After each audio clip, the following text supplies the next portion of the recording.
सुप्रभात विद्यार्थियों।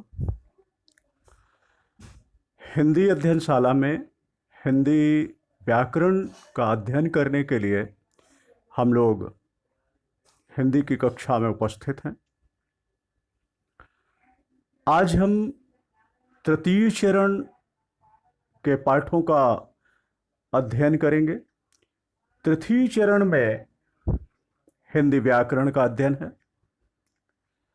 तो अध्ययन क्रम में जाने से पूर्व यदि आप लोग अध्ययन सामग्री, पठन सामग्री नहीं लाए हैं तो कृपया वीडियो को यहीं पर रोकें और अध्ययन सामग्री लेकर आएं और अध्ययन में शामिल हों।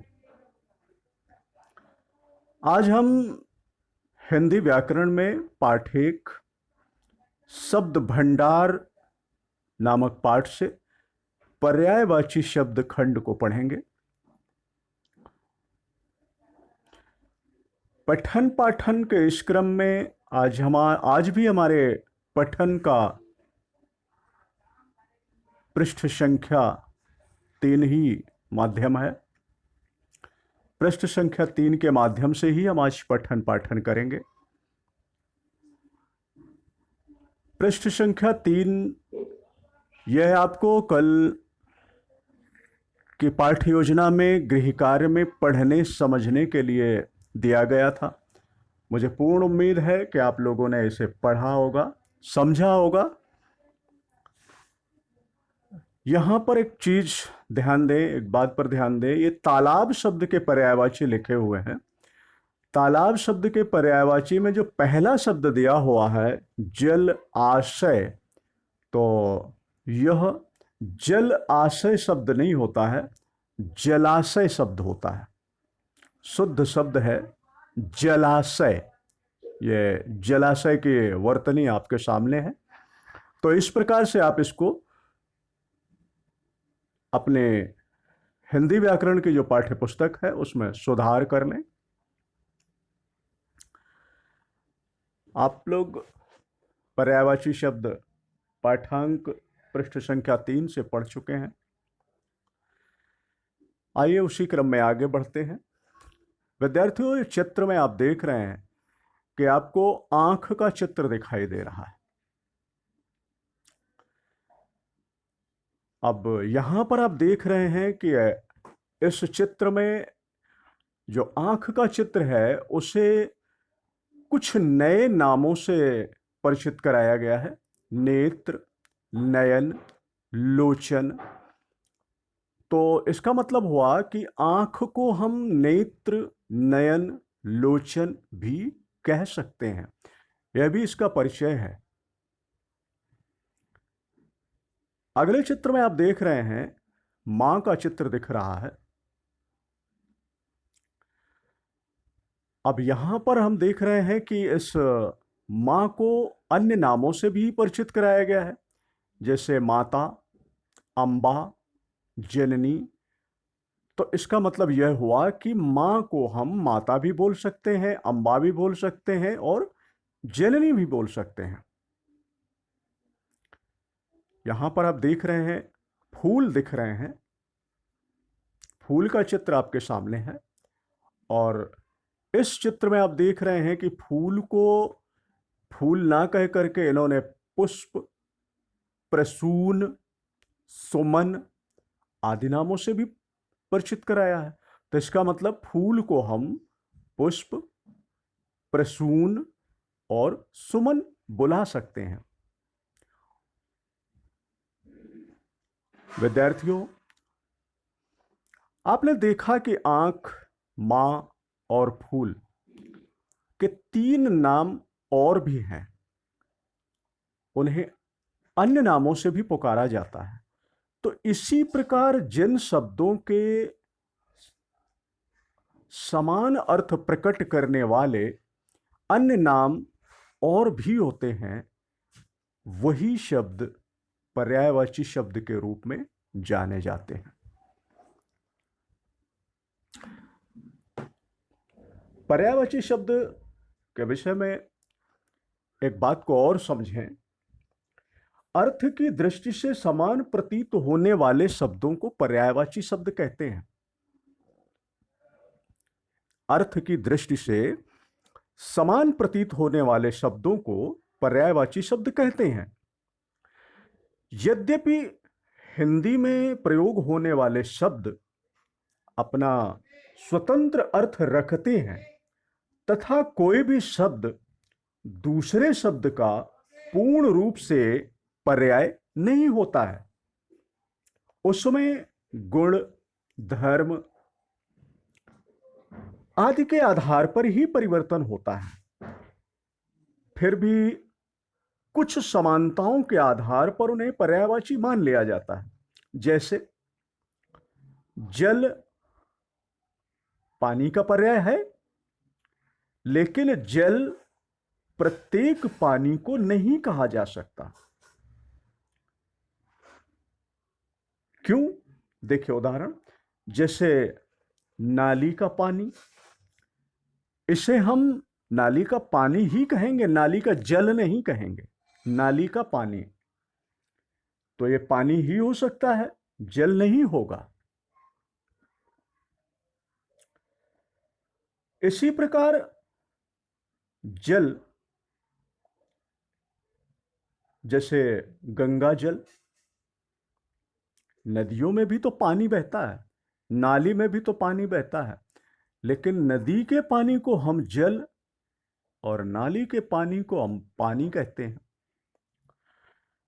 तो इसका मतलब हो गया कि जल और पानी बराबर सभी, हर पानी मतलब नदी के पानी को, नाली के पानी को या अन्य तरल वस्तु को हम पानी नहीं कह सकते हैं, या सबको हम जल नहीं कह सकते हैं। परंतु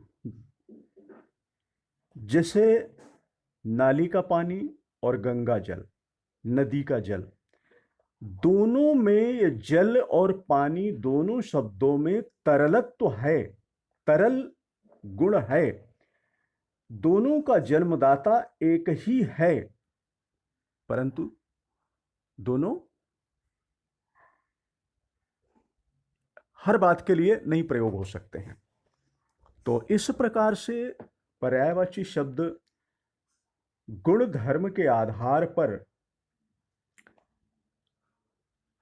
कुछ परिवर्तन होता है, परंतु उन परिवर्तन के साथ भी कुछ समानताएं होती हैं जिनके कारण इन्हें पर्यायवाची मान लिया जाता है।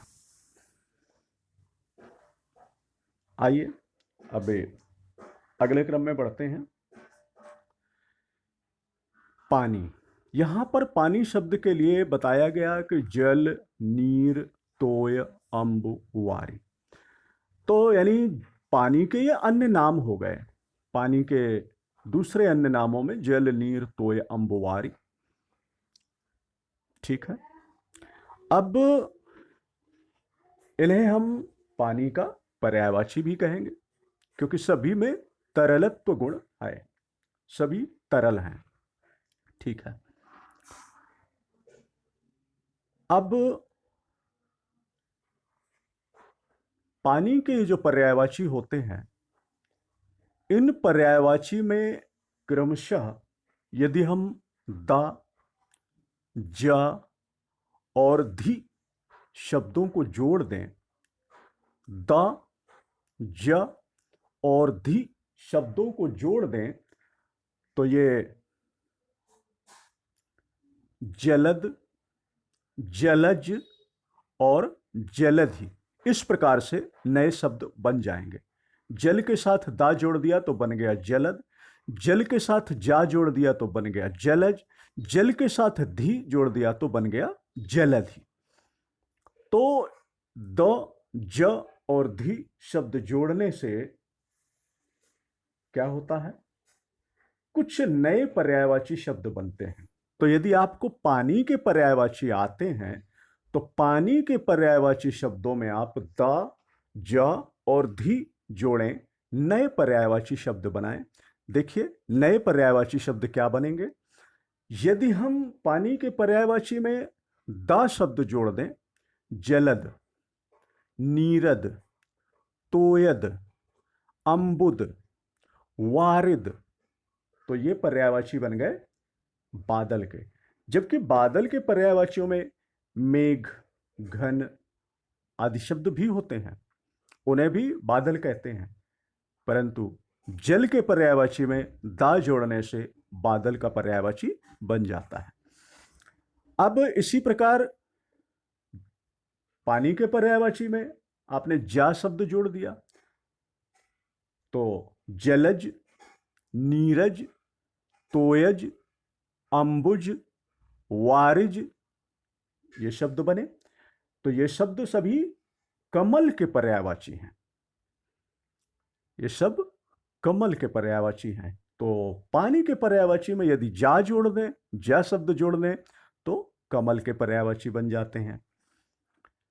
इसी प्रकार पानी के पर्यायवाची में यदि हम धी शब्द जोड़ दें तो समुद्र के पर्यायवाची बन जाते हैं, जैसे जलधि, नीरधि, तोयधि, अम्बुधि, वारिधि। ठीक, इस प्रकार से समुद्र के पर्यायवाची बने। तो यदि आपको पानी के पर्यायवाची मालूम है तो आप यह बात याद रखिए कि ज, द और धी जोड़ने से बादल, कमल और समुद्र के पर्यायवाची बन जाते हैं। ठीक,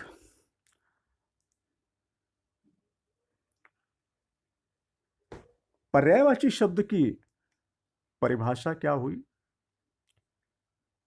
अलग अलग शब्द जो समान अर्थ प्रकट करते हैं, अलग अलग शब्द जो समान अर्थ प्रकट करते हैं वह समानार्थी या पर्यायवाची शब्द कहलाते हैं। ठीक, अब आप लोगों को यहां पर निम्न प्रश्नों के उत्तर अपनी हिंदी व्याकरण की नोटबुक में लिखना है। गृह कार्य में आप ये चारों प्रश्न और इनका उत्तर हिंदी व्याकरण की जो नोटबुक है, व्याकरण नोटबुक में आपको लिखना है। तो नोटबुक में एक बात का और ध्यान दीजिएगा कि जब आप लोग पाठ की संख्या और पाठ का नाम लिखते हो तो बहुत बड़े बड़े अक्षरों में लिखते हो। मतलब नोटबुक में जो लाइनें दी हुई है उनमें से 3-3, 4-4 लाइन को मिला करके आपका एक शब्द की लंबाई होती है। तो कृपया इस प्रकार से ना लिखें। 2 लाइन रहती हैं, उन्हीं 2 लाइनों में आपको थोड़ा सा शब्द बड़ा बनाना है, अक्षर बड़ा बनाना, तो केवल उन्हीं 2 लाइनों में बड़ा बना लीजिए। 4 या 5 लाइन में बड़ा अक्षर बनाकर मत लिखें, उसकी लंबाई बढ़ाकर मत लिखें। उससे केवल आपकी नोटबुक भर जाती है, कुछ लाइनें कम हो जाती हैं और कुछ नहीं होता, कोई आकर्षण नहीं आता उससे। 2 लाइनों में आप शब्द को मिलाकर लिख दीजिए, अक्षरों को 2 लाइनों में मिलाकर लिखिए, वो अच्छा लगेगा। बहुत हेडिंग लिखने के चक्कर में आप लोग बहुत मोटा मोटा लिख देते हैं, बहुत मोटा कर देते हैं।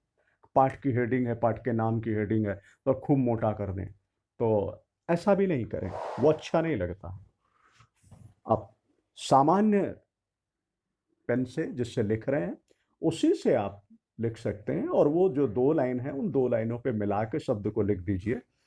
तो पाठ संख्या लिखेंगे, पाठ का नाम लिखेंगे, पाठ संख्या 1, पाठ का नाम है शब्द भंडार, और शब्द भंडार के सामने ही कोष्ठक में पर्यायवाची शब्द ये हेडिंग भी लिखेंगे।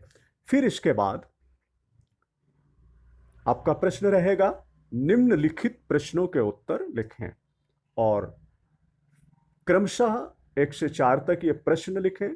प्रश्न उत्तर, प्रश्न उत्तर, प्रश्न उत्तर, इस क्रम में आप लोग अपनी हिंदी नोटबुक में इन प्रश्नों के उत्तरों को लिखें और पाठांक पृष्ठ संख्या 3 उसको बार बार पढ़ें, दोहराएं, पर्यायवाची शब्दों को याद करें। हमेशा आप लोग 2-2 या 3-3 पर्यायवाची शब्द लिखते रहे हो। आपके जो व्याकरण की पुस्तक है उस पर आपको पर्यायवाची शब्द जो दिए गए हैं तो लगभग सभी में 8 से 10 शब्द दिए हुए हैं। तो कम से कम आप लोग 5-5 शब्द याद करिए। हर पर्यायवाची आपको 5-5 शब्दों में याद हो। ठीक है? इसके साथ ही आज का अध्ययन क्रम यही समाप्त होता है। धन्यवाद। मिलते हैं अगले दिन